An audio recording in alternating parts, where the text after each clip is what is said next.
Jubilee hills ప్రజలకి మరి చివరి ఓటింగ్ శాతం ఇంకెంత తెలియదు, బట్ చాలా గణనీయంగా గౌరవప్రదంగా మా పార్టీకి కూడా ఓట్లు వచ్చినాయి. మేము మాత్రం డెఫినెట్గా ప్రజల్లో ఉంటాము, ప్రజలతోనే ఉంటాము.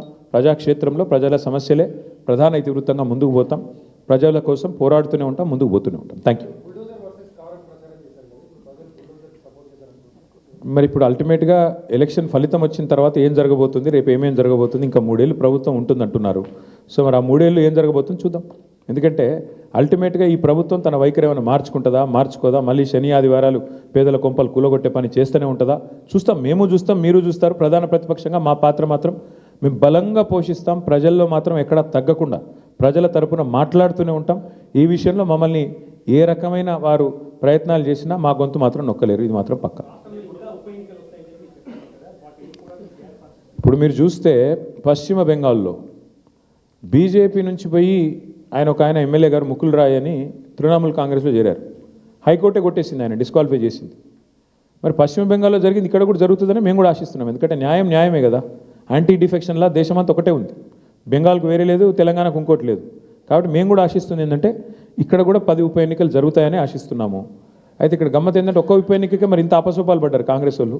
మరి 10 ఉప ఎన్నికలు వస్తే వాళ్ళకి ముచ్చెమటలు బట్టి మరి రాహుల్ గాంధీని, ఇంకా ఇందిరాగాంధీని, ఇక సోనియా గాంధీని అందరినీ దించుతారేమో చూడాలి. కాబట్టి మేమైతే ధైర్యంగా లోకల్ బాడీ ఎలక్షన్ వచ్చినా ఉప ఎన్నిక వచ్చినా అన్నీ ఎదుర్కొంటాం. మాకు కొత్త ఏం కాదు ఇది. 2001 నుంచి కొట్లాడుతూనే ఉన్నాం, భవిష్యత్తులో కూడా కొట్లాడతాం. మాకు ఎన్నికలేం కొట్లాడడం కొత్త కాదు.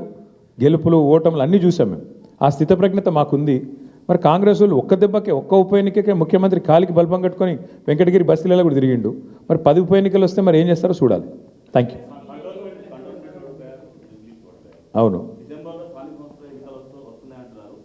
ఎవరన్నారు? నీకు పేపర్ లీక్ అయిందా? నేనేమంటా, వస్తే కొట్లాడతాం, ఏమున్నది బ్రదర్ అలా. ఇప్పుడు అల్టిమేట్గా కంటోన్మెంట్ ఉప ఎన్నిక ఒక అసాధారణమైన పరిస్థితిలో జరిగింది. అందులో మాకు 3వ స్థానం వచ్చింది.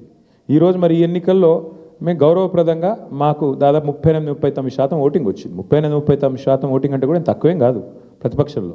సరే, సహజంగా పోటీ చేసినప్పుడు గెలుస్తామని కొట్లాడతాం, గెలవమని ఎందుకు అనుకుంటాం? సరే, జరిగింది ఏందో మీరు చూసిండ్రు కదా. ఇప్పుడు మీ మీడియాలో చూపెట్టారు, నేను చెప్పుడు కాదు కదా. ఎన్నికల రోజు ఎట్లా విచ్చలవిడిగా ఏమేం చేసిరో మీరు చూసిండ్రు. ఎన్నికల కమిషన్ ఎంత అట్రఫ్లాప్ అయిందో మీరు చూసిండ్రు. ప్రజాస్వామ్యాన్ని ఎట్లా అడ్డంగా తుంగలో దొక్కిరో మీరు చూసిండ్రు. కానీ ఇవేవి మా ఓటమి కారణమని నేను చెప్తలేను, ఇవన్నీ జరిగినాయని చెప్తున్నాను అంతే. ప్లస్ ఒక్కొక్కరికి ఎన్నెన్ని ఓట్లు రాయించిండ్రు అది కూడా చూసిండ్రు. కాబట్టి ఇన్ని ఉన్నాయి కాబట్టి నేనేమంటున్నా అంటే దీని మీద చర్చ జరగాలి, భవిష్యత్తులోనే చర్చ జరగాలి.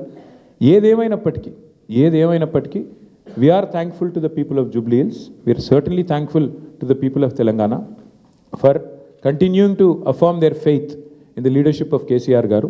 We will fight on public issues, we will fight on all people's issues till